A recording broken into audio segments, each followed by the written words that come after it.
Quando você olha para a história de Jesus em seu encontro com Pilatos em João 18, Pilatos lhe faz a pergunta mais importante que ele poderia ter feito. Ele disse: "O que é a verdade?" E foi embora. Imagine isso. Imagine isso. Estava diante daquele que afirmava ser o caminho, a verdade e a vida. E Jesus lhe havia dito: "Todo aquele que é da verdade, ouve a minha voz." E assim, nesta tarde, quero apresentar uma mensagem dentro do tempo que me foi dado aqui.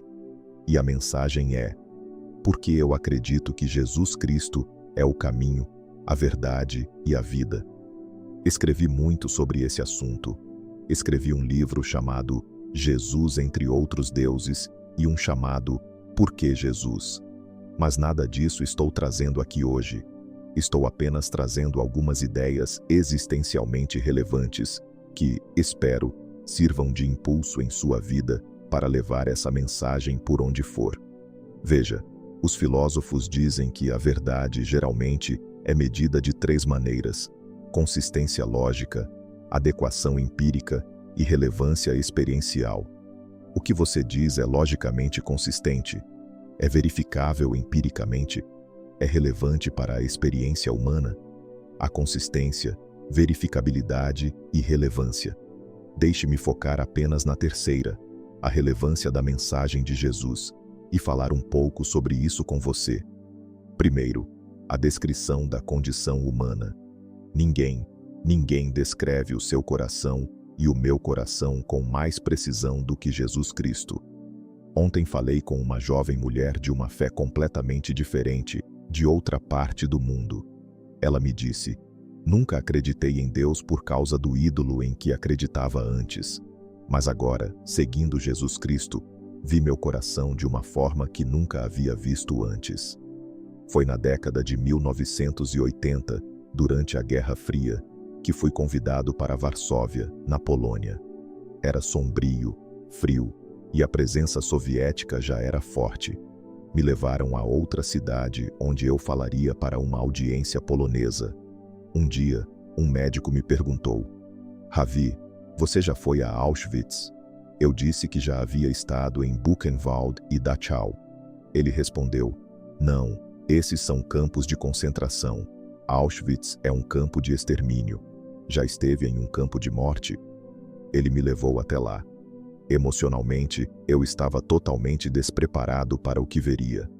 Buchenwald e Dachau não mostram o que Auschwitz mostra. Enquanto eu caminhava de sala em sala, a única reação possível era o silêncio absoluto. Havia fotos de meninos castrados por Mengele, gêmeos, magérrimos, olhos vazios. Em outra sala, 14.000 libras de cabelo de mulheres, cortado antes de serem levadas para as câmaras de gás, depois vendido no mercado para gerar lucro.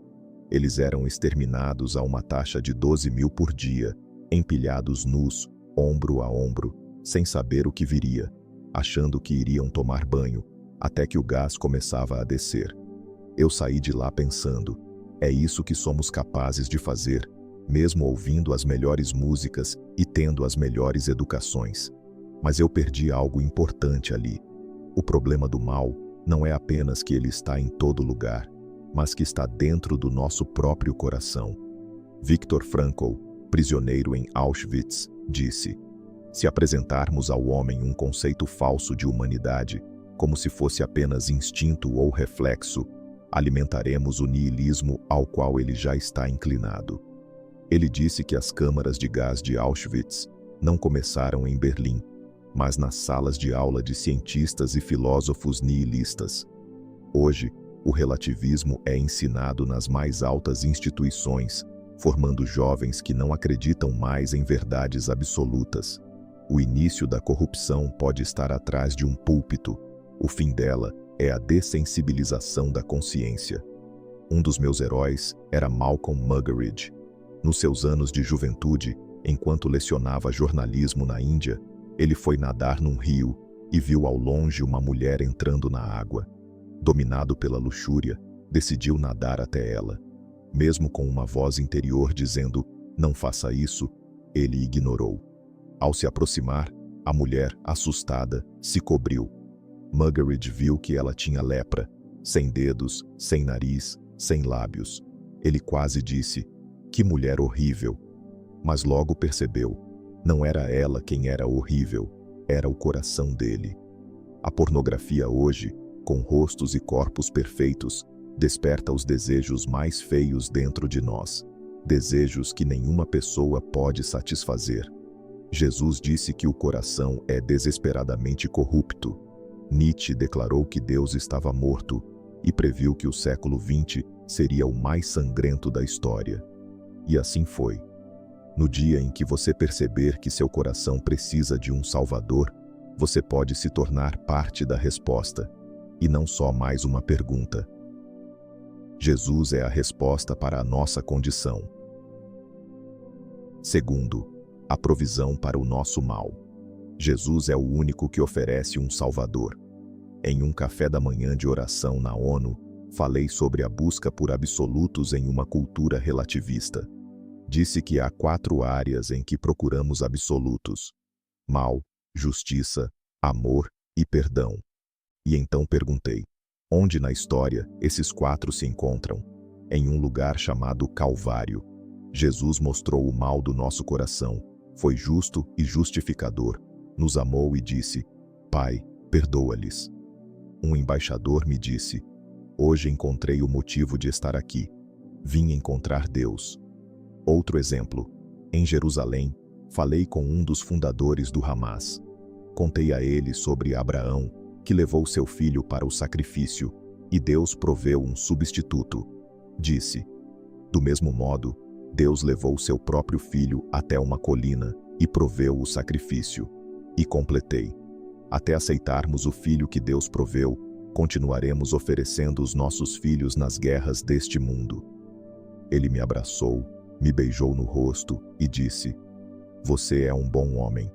Espero vê-lo novamente. O perdão é um conceito cristão. O budista ou hindu dirá: karma, eu pago minha dívida. O muçulmano dirá: não sei se irei para o paraíso, mas Cristo pagou por nós. Um professor escreveu: ele veio à minha mesa com o lábio trêmulo. A lição havia terminado.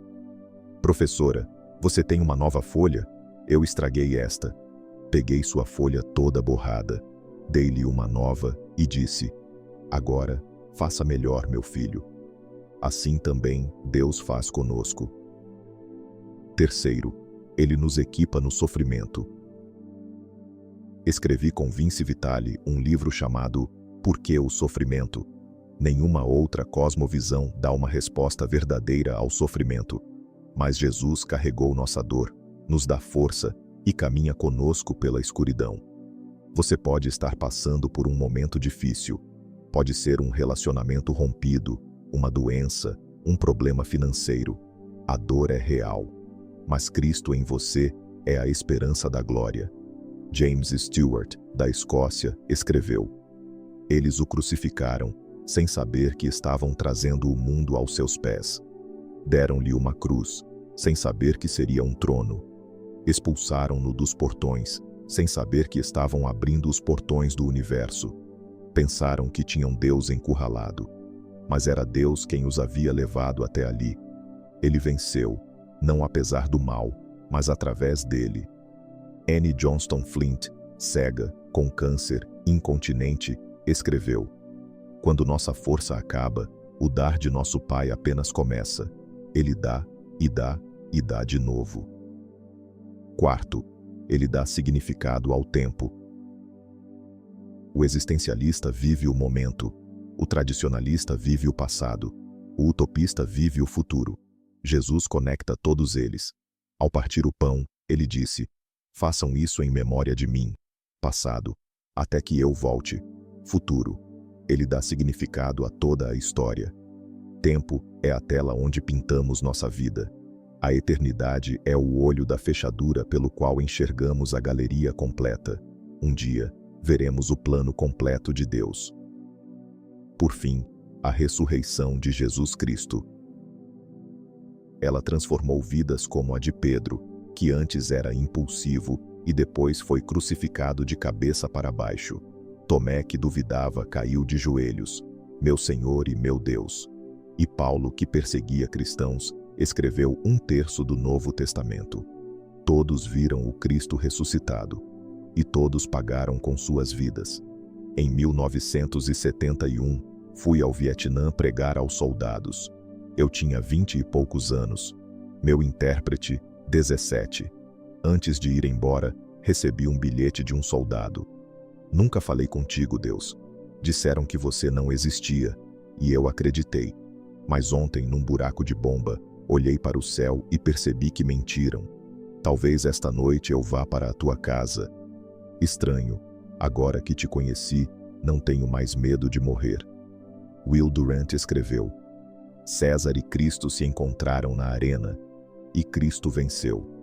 Malcolm Muggeridge concluiu: todos esses impérios, ideologias e ditadores passaram, mas ao lado dos destroços dessas figuras históricas, permanece a figura gigantesca de uma única pessoa, Jesus Cristo. Renda-se a Ele, ame-o, sirva-o. Ele não está no túmulo, Ele ressuscitou.